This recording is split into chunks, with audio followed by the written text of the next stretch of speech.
یہ حضرت رسول اکرم صلی اللہ علیہ وسلم کی ایک حدیث ہے، حضرت صوبان سے واضح ہے کہ حضرت صلی اللہ علیہ وسلم کے حضرت صوبان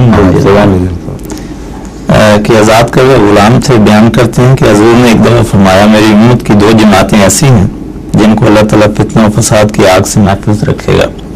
ایک وہ جماعت ہے جو ملک ہند میں جنگ لڑے گی، اور دوسری جماعت حضرت عیسیٰ بن مریم علیہ السلام کے مددگاروں کی ہوگی. حضرت مسیح موعود علیہ السلام پہ ایمان لانے کی بدولت ایک تو ہمارا یہ دعویٰ ہے کہ یہ آپ نے حدیث کہاں سے لی ہے؟ یہ کتاب سے آپ نوٹ کر رہے ہیں؟ جی اپنی ہاں بتائیں نا جی. یہ کتاب سے لی ہے جس سے آپ نے اخذ کیا، اس کو حوالہ دینا اس کا. یہ نسائی ہے کتاب الجہاد سے. یہ صفحہ نسائی کا فوٹو کاپی ہے؟ جی نہیں. ہاں یہ میں پوچھ رہا ہوں. جی جی حدیقۃ الصالحین میں چھپی ہوئی ہے. جی جی ٹھیک ہے. اور یہ نسائی سے لی گئی ہے؟ حدیقۃ الصالحین میں جی ہاں نسائی سے لی ہے. جی ٹھیک ہے. اچھا فرمائیے.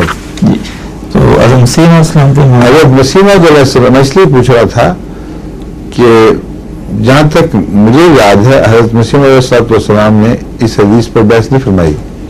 اگر فرمائی ہے تو مجھے معلوم ہونا چاہیے، اس کے بعد میں اس کا جواب دوں گا. سمجھیں؟ علماء تمہارے سنتے ہیں، سن رہے ہوں گے. جہاں تک میں نے یادداشت پر زور ڈالا ہے، اس حدیث کی تشریح وہ لڑنے والی جماعت کون سی ہے اور وہ کون سی ہے، یہ امام صلی اللہ علیہ وسلم کے تحریرات میں مجھے یاد نہیں ہے، ہو سکتا فرمائی ہو. دوسری بات یہ ہے کہ اگر ہندوستان میں لڑنے والی جماعت کی بات کی جائے تو یہ خیال گزرتا ہے کہ وہ جو مسلمانوں کی فوجیں جنہوں نے ہندوستان کو فتح کیا ہے ان کی طرف اشارہ ہو. مگر اس سے یہ بھی شک گزرتا ہے کہ حدیث میں کہیں کوئی بناوٹ نہ آ گئی ہو اس واقعہ کو عظمت دینے کے لیے. اس لیے اس پہلو سے بھی چھان بین ضروری ہے.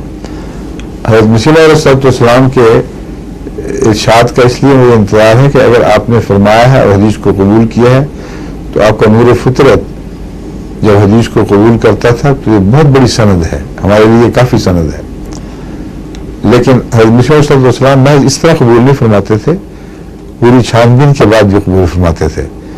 تو علمی سند بھی ہے اور وہ چھٹی حص والی سند بھی ہے، اس کو چھٹی حص کہا جاتا ہے. تو پہلے وہاں سے جواب آئے گا، پھر ہم انشاءاللہ دوبارہ اس مسئلے کو لیں گے. یہ جو